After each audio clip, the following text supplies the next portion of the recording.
नमस्कार बच्चों।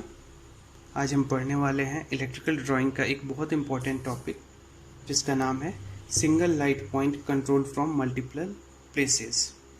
यानी कि अगर आप चाहते हैं कि एक सिंगल लाइट पॉइंट को दो या दो से अधिक जगहों से कंट्रोल करना, तो उसके लिए क्या सिस्टम प्रयोग करेंगे। हमने यहाँ पर एक स्कीमेटिक डायग्राम बनाया है जो कि 3 जगहों से या 3 स्विचेस के द्वारा एक सिंगल लाइट पॉइंट L1 को कंट्रोल करने के लिए बनाया गया है। जब 2 से अधिक जगहों से किसी भी लाइट पॉइंट को कंट्रोल करना होता है, एक सिंगल लाइट पॉइंट को कंट्रोल करना होता है, वैसी स्थिति में 2 2-वे स्विचेस लगते हैं, जो कि एक पहले S1 है और दूसरा 2-वे स्विच S3 है। और इन दोनों के बीच में एक स्विच लगेगा जो कि इंटरमीडिएट टाइप का होगा, यानी इसे इंटरमीडिएट स्विच कहा जाएगा और इसे S2 से रिप्रेजेंट किया गया है।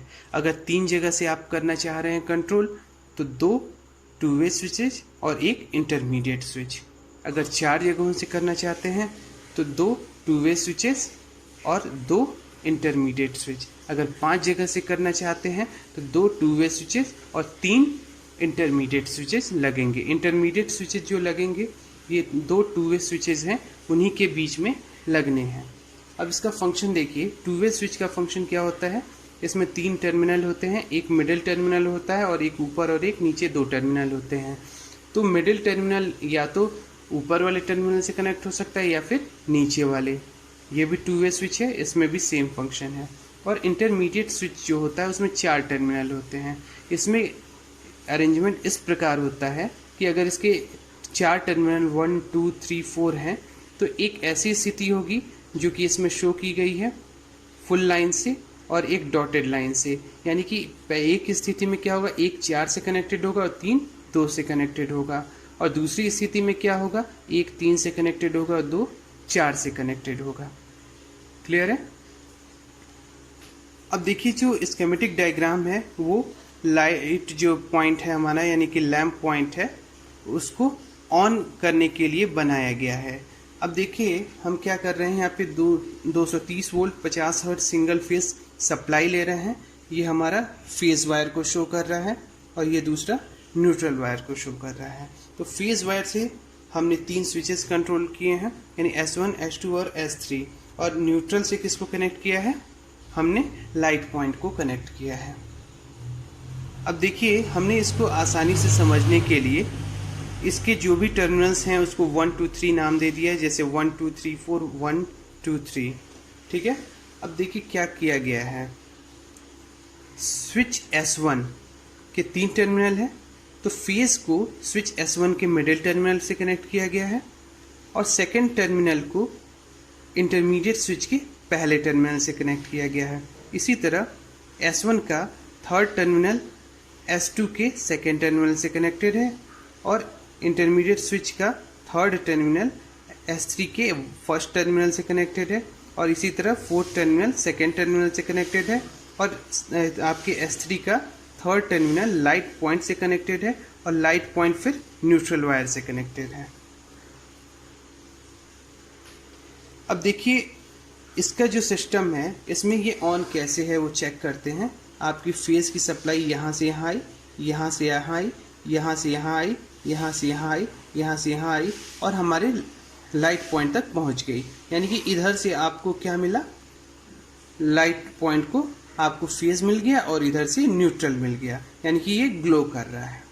अब देखिए, इसका अरेंजमेंट इस तरह है कि आप चाहें तो इसको इस पोजीशन से भी इस बल्ब को ऑन कर सकते हैं, इससे और इससे भी। अभी ऑन पोजीशन में है, अगर आप S1 प्लेस पे हैं तो आप इसको ऑफ कर सकते हैं। कैसे, ये फर्स्ट वाला आपका सेकेंड से कनेक्टेड है, अगर आप इसकी पोजीशन चेंज कर दें, यानी फर्स्ट को थर्ड से कर दें, तो ये ओपन हो जाएगा। ओपन होने की वजह से ये सर्किट आपका ब्रेक हो जाएगा और L1 ऑफ हो जाएगा। इसी तरह अगर आप मान लीजिए इस पोजीशन पे हैं, अभी ये ऑन है बल्ब, तो आप अगर इसकी पोजीशन, अभी ये क्रॉस पोजीशन है, अगर इसको पैरेलल पोजीशन में आप कर दें तो क्या होगा, आप देखेंगे ये सर्किट यहाँ से यहाँ आता है और यहाँ पे ओपन होने की वजह से L1 ऑफ हो जाता है। इसी तरह अगर आप S3 पे जो हमारे स्विच की पोजीशन है, अगर उसको चेंज कर दें तब भी L1 ऑफ हो जाएगा। ये आप इसको अलग अलग सर्किट ड्रॉ करके आप खुद से चेक कर सकते हैं। अब इसी के अकॉर्डिंग हमको मल्टीपल या multi line wiring diagram draw करना है। तो देखिए जैसा हमने स्कीम बना रखा है सिमिलर इसको बनाना है। तो स्विच S1 हो गया, S2 हो गया, S3 हो गया। तो S1 के 3 टर्मिनल 1 2 3, इसी तरह S2 के 4 टर्मिनल 1 2 3 4 और इसी तरह 1 2 3 S3 के टर्मिनल्स हैं। अब जैसे इसमें कनेक्शन हुआ है यानी कि फेज को फर्स्ट से कनेक्ट किया गया, तो हमने फेज को फर्स्ट से कनेक्ट किया, ठीक है। फिर सेकेंड टर्मिनल को हमने किससे कनेक्ट किया, इंटरमीडिएट स्विच के फर्स्ट टर्मिनल से, देखिए कनेक्टेड हो गया। फिर आप देखेंगे कि थर्ड टर्मिनल जो है S1 का उसको हमने सेकेंड इंटरमीडिएट स्विच से कनेक्ट किया है। देखिए जो आपका थर्ड वाला है यानी कि थर्ड को हमने किससे कनेक्ट किया, सेकेंड पॉइंट से इंटरमीडिएट स्विच के।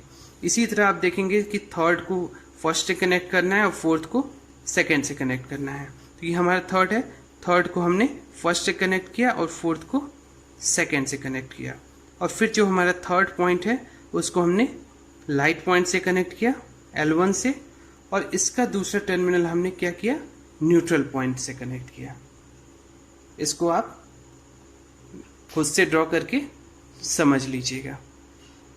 अब इसके बाद देखिए इसी के अकॉर्डिंग जस्ट हमें क्या करना है, सिंगल लाइन डायग्राम ड्रॉ करना है।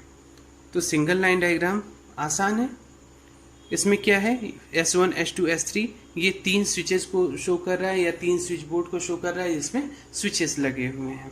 ये L1 लैम्प को शो कर रहा है। अब जहाँ पर जितने वायर हैं उसको शो करना है। जैसे यहाँ पे 2 वायर हैं तो 2 लाइन, यहाँ 3 वायर हैं तो 3 लाइन, यहाँ पे देखेंगे आप 3 वायर हैं तो 3 लाइन, यहाँ पर 4 वायर हैं तो इसको 4 को इस तरह रिप्रेजेंट करते हैं, यानी कि 3 से अधिक अगर वायर हैं तो उसमें नंबर लिख दिया जाता है 4 5 6 7 जितने भी हों, ठीक है। यहाँ पे 3 वायर हैं तो यहाँ पे 3 वायर, ठीक है। तो ये इसका सिंगल लाइन डायग्राम है। इसी तरह आप 4 जगह से कंट्रोल करने के लिए, 5 जगह से कंट्रोल करने के लिए या 6 जगह से कंट्रोल करने के लिए जैसा आपको क्वेश्चन दिया हुआ है उसके अकॉर्डिंग खुद से ड्रॉ कर सकते हैं डायग्राम। आई होप आपको ये टॉपिक अच्छे से समझ में आया होगा।